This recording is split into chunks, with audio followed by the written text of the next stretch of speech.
A very good afternoon to all of you. I hope it's audible, and we are again back to the sessions of polity.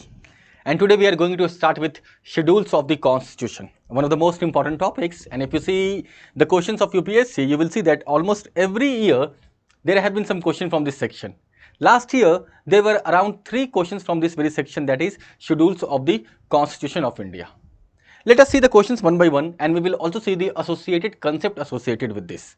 But the first thing which we need to understand is, to remember all these schedules, we just need to understand one short form, that is tiers of old PM. I'll just explain the concept of this tiers of old PM also associated with this. Let us at first see the questions, and then we will move to the concept.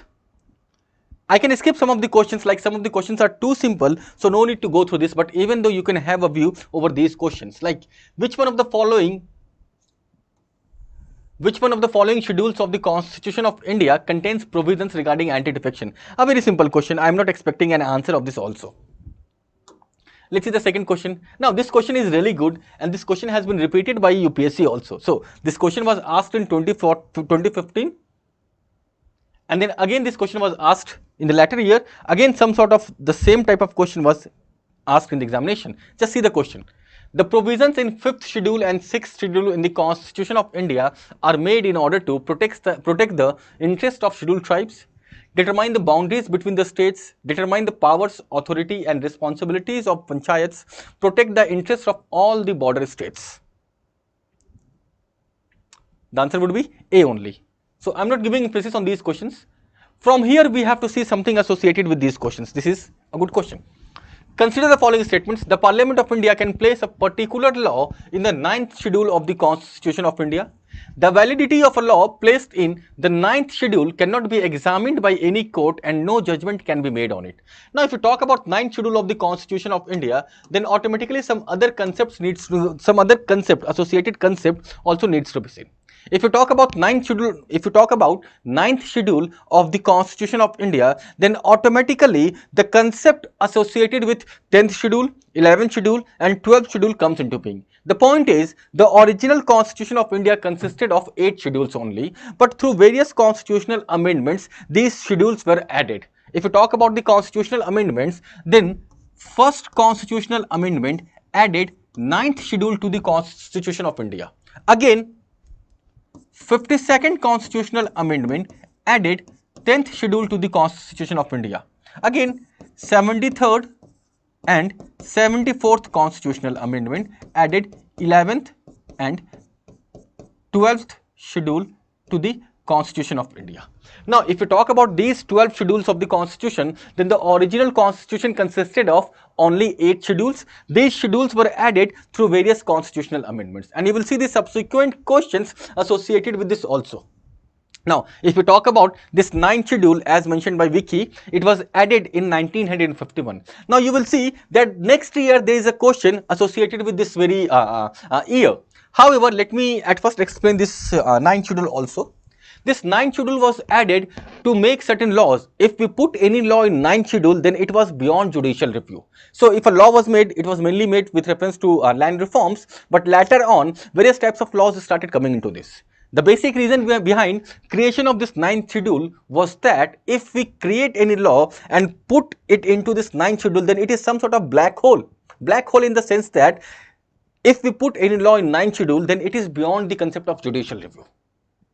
However, through various Supreme Court judgments, it has been specified that the validity of 9th schedule with reference to judicial review is no more in existence. So if now any law is into this 9th schedule, then it is open for judicial review. And if you talk about this concept of judicial review, then we also need to understand that this provision came into existence retrospectively from the birth of Sachin Tendulkar, that is Keshwanand Bharti case.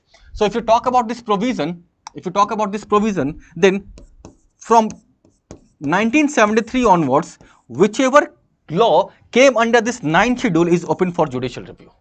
Now, the present situation with reference to this 9th schedule is that any law can be put under this 9th schedule by the Parliament. There is no issue with that. But even if a law is under this 9th schedule, it is not beyond this judicial review. It has to be understood very clearly. So the second statement, that is validity of a law placed in the 9th schedule cannot be examined by any court and no judgment can be made on it, is incorrect now.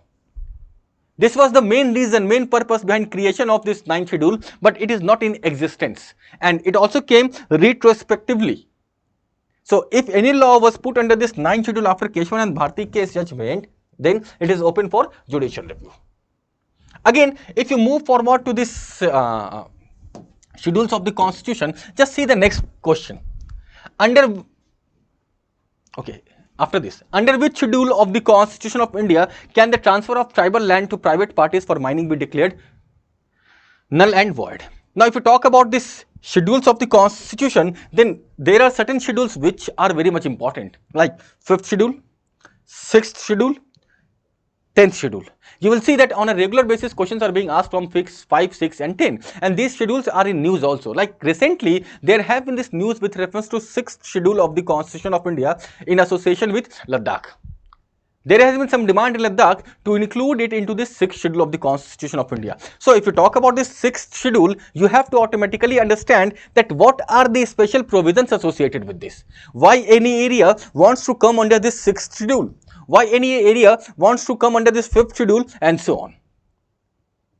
What is the executive authority of the state government and central government with reference to this schedule 5 and schedule 6? Let's move forward. So the answer would be 5th schedule automatically. Let's see this question. Now, if you relate this question with the earlier question that is associated with 9th schedule, you can automatically understand the relationship between these two. The 9th schedule was introduced in the Constitution of India during the Prime Ministership of Jawaharlal Nehru, Lal Bahadur Shastri, Indira Gandhi. As mentioned by Vicky, that 9th schedule was added in 1951. So who was the Prime Minister of India? Obviously, the Prime Minister of India at that time was Jawaharlal Nehru. See how the questions are coming into examination again and again from the same issue. If you see this question, you can see that the same question was repeated here also. Now, just relate that question with this question, you will automatically start understanding the questions from this schedules of the Constitution. Now, see this question. It was asked in 2022 only. If a particular area is brought under the 5th schedule of the Constitution of India, which one of the following statements best reflects the consequences of it? This would prevent the transfer of land of tribal people to non-tribal people. This would create a local self-government body, governing body in that area. This would convert that area into a union territory. The state having such areas would be declared as a special category state. So, if you see this question and this question, you can see the relationship between these two questions. And this is how UPSC keeps on asking questions again and again. This is what I am trying to specify it, that when you are going through the questions, just try to cover the themes. You will see that the questions will come from that theme again and again. Let's see this question again. Consider the following statements. I hope you guys are getting the answer of all these questions. If there is any question which you are not able to answer, just let me know also. Consider the following statements. The Constitution of India classifies the ministers into 4 ranks. Now, whenever this line comes, classifies, specifies, mentions, defines, and such statements, we know what we have to do. So the statement automatically becomes incorrect.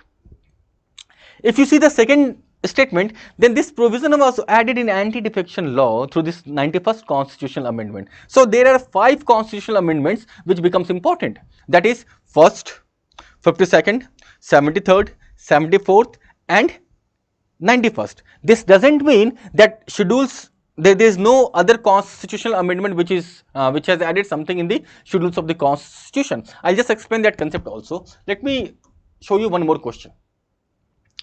With reference to anti-defection law in India, consider the following statements. Again, a question on anti-defection. And this issue of anti-defection has been in news, so it is very much important to see this Schedule 5, Schedule 6 and Schedule 10 very clearly. You can expect some question from these schedules. And even if you don't find the questions from these schedules, you will have some question from schedules of the Constitution for sure. I'll just explain this schedules of the Constitution and associated concept also. The law specifies that a nominated legislature cannot join any political party within 6 months of being appointed to the House. It is incorrect, as if you talk about this anti-defection law, then it specifies that a nominated member has 6-month period to join a political party. On the other hand, a elected independent member doesn't have any time.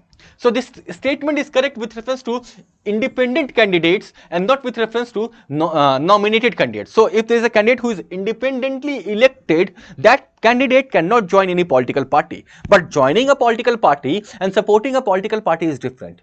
They are not allowed to join a political party, but they can support any political party in forming the government, or they can also become the ministers. This needs to be understood very clearly. So a nominated member can join a political party within 6 months, not after 6 months. If they join after 6 months, then they will be removed of their membership. On the other hand, a elected independent candidate cannot join a political party after getting elected. However, they can support any political party. There is no issue with that. Statement 2. The law does not provide any time frame within which the presiding officer has to decide a defection case. Exactly. Under this 10th schedule of the Constitution of India, the whole power comes in the hands of presiding officer. However, it doesn't have any immediate effect. If you see this whole process of anti-defection, you will see that it is a process which goes on. It is not like on the same day this anti-defection will come into existence. So the party on which this anti-defection comes into existence, they also go through the provisions. They are also given ample time to show to show that what was the reason behind all these things. If you talk about this anti-defection, there are two things which we need to see. The first thing is if the membership is given voluntarily, and the second thing is if anyone goes against the wishes of party whip, then we come up with this issue of anti-defection. Some of the questions. Now, apart from this question, let us just see the concept of schedules of the Constitution also in a short while. In a short form, let's see the concept associated with this. If you talk about schedules of the Constitution, then we have a very short form for that, that is tiers of old PM. Now, if you see this concept of tiers of old PM, then from this we can see all the schedules, that is 12 schedules of the Constitution. If you see, the first schedule specifies about territorial jurisdiction of India. So if you see this, it specifies the territory. Article 1 and Article 4 of Indian Constitution has the provision associated with this. If you talk about territory, then it consists of territories of or a territorial jurisdiction of the states in India, and along with the states it also consists of the territorial jurisdiction or the territorial extent of union territories. So Article 1 and Article 4 specifies about this. In the same manner, we have this second schedule of the Constitution which specifies about emoluments and allowances. Emoluments and allowances. If you see this emoluments and allowances, it specifies that which structure, which body have this emoluments and allowances provision in this second schedule. And if you talk about this, then there are certain structures which we need to see with reference to this. If you talk about this emoluments and allowances, then we have the emoluments of president, we have governor. Apart from this president and governor, we have this speaker and deputy speaker of Lok Sabha, chairman and deputy chairman of Rajya Sabha. The same structure is for state legislature also. State legislature. Again, apart from this state legislature, we have this structure of judges of Supreme Court and High Court, and we have CAG. These are the bodies which are included in Schedule 2 of the Constitution. So their emoluments, allowances are specified in Schedule 2. Let me repeat it again. If you talk about this, we have president, we have governor, we have speaker and deputy speaker of Lok Sabha, we have chairman and deputy chairman of Rajya Sabha, we have speaker and deputy speaker of State Legislative Assembly, we have chairman and deputy chairman of State Legislative Council, we have judges of Supreme Court, we have judges of High Court, we have CAG. These are the bodies which is specified in Schedule 2 of the Constitution of India. In the same manner, we have Schedule 3 also, which specifies about oath and affirmation. So this Schedule 3 specifies the bodies for oath and affirmation. This doesn't mean either it be of Schedule 2 or Schedule 3, it doesn't mean that we don't have emoluments and allowances of other bodies, but we are talking about Schedule 2 only. Only Schedule 2. Again, see this concept oath and affirmation. If you talk about this concept of oath and affirmation, then also we have the similar concept associated with this. Similar concept in the sense that it specifies the bodies which are for oath and affirmation. And if you talk about the bodies, we have member of parliament, we have ministers, we have candidates for election to the parliament, and this structure is also there for state legislature. So whatever we see at the union level, we also have the same structure at the provinces or provincial level. Again, after that, we have judges of Supreme Court and high courts. We also have this CAG. So these are the bodies which are specified in Schedule 3, that is emolument, oath and affirmation of certain bodies. We have other bodies also which can go through this provision of oath and affirmation. Again, if you talk about this Schedule 4, then we have this allocation of seats in Rajya Sabha. This Schedule 5 specifies about scheduled areas, which is in, if you see these scheduled areas, then it is specified in Article 244. It specifies the provision of Tribal Advisory Council. If you talk about this Tribal Advisory Council, then other states can also have Tribal Advisory Council. The only provision associated with this Tribal Advisory Council is that apart from the areas which are specified in Schedule 5, other states can have this Tribal Advisory Council, but after the permission or after the approval from the President of India, not without that. Tribal Advisory Council. One more thing, you have to understand that which states are included in scheduled areas and how many states can be there. Again, if you go deep into this concept, then you have to understand that we can have any area under this scheduled area apart from the 4 states mentioned in Schedule 6. So if you talk about this Schedule 6, it specifies about 4 states, that is Assam, Meghalaya, Tripura and Mizoram.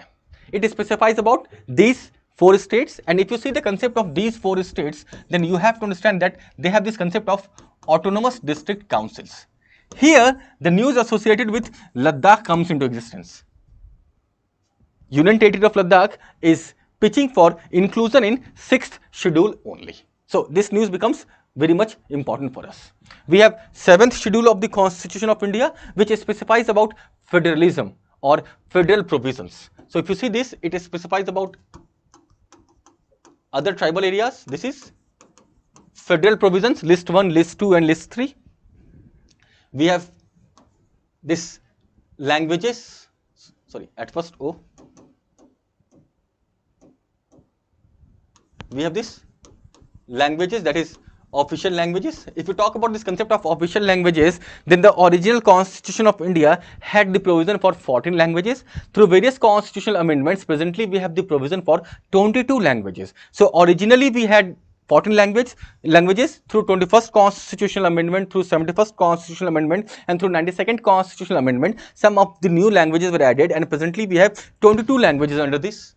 Again, if you talk about this, then it specifies about laws beyond the judicial review, but we know the limitation associated with this. So what are the limitations associated with this 9th schedule of the Constitution? We have discussed that also. This 10th schedule specifies about defection. This 11th schedule specifies about panchayats, so it was added through 73rd Constitutional Amendment, panchayats, and this 12th schedule specifies about municipalities, Article 243, capital W. This is the provision associated with anti-defection law. So when you talk about this concept of anti-defection law, we have to understand certain basic concepts. The first thing which we need to understand with reference to this is schedules. What are the schedules? Again, apart from this schedule, we have to understand this special emphasis on Schedule 5, Schedule 6 and Schedule 10. This doesn't mean others are not important, but it is more important.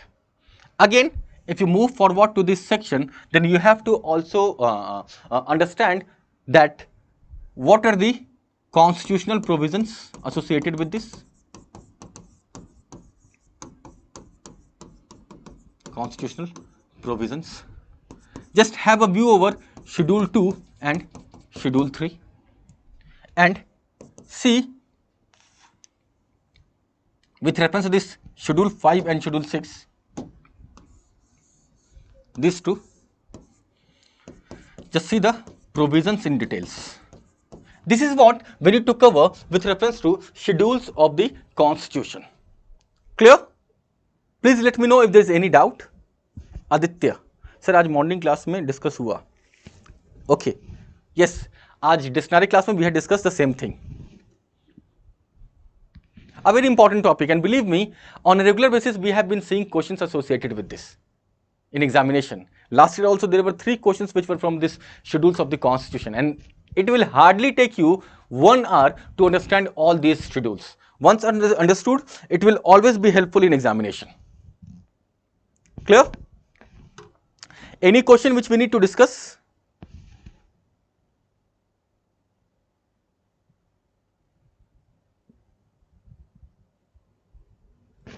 Almost every year we have been seeing question from this section. This Schedule 5 and Schedule 6 needs to be seen very clearly, and you can also relate this PESA Act associated with this. So, if you talk about Schedule 5 of the Constitution, then 73rd and 74th Constitutional Amendment are not applicable in this Schedule 5. What happens with reference to that? If you talk about this Schedule 5, then provisions of Panchayat is not applicable in Schedule 5, and for this very reason we have a special act known as PESA Act. Now you can relate these concepts and find some question in examination.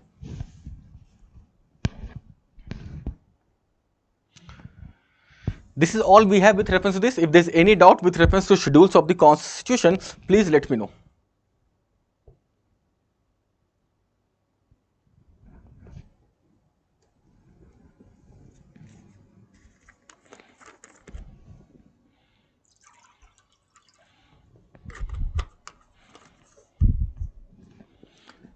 We will again start with some of the themes associated with rights and issues. We will see the themes associated with rights and issues in the subsequent sessions.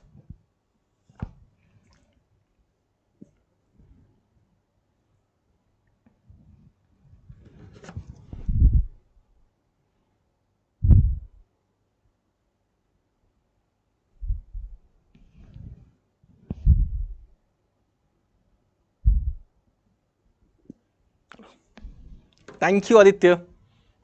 Let's meet again. Take care. Bye-bye.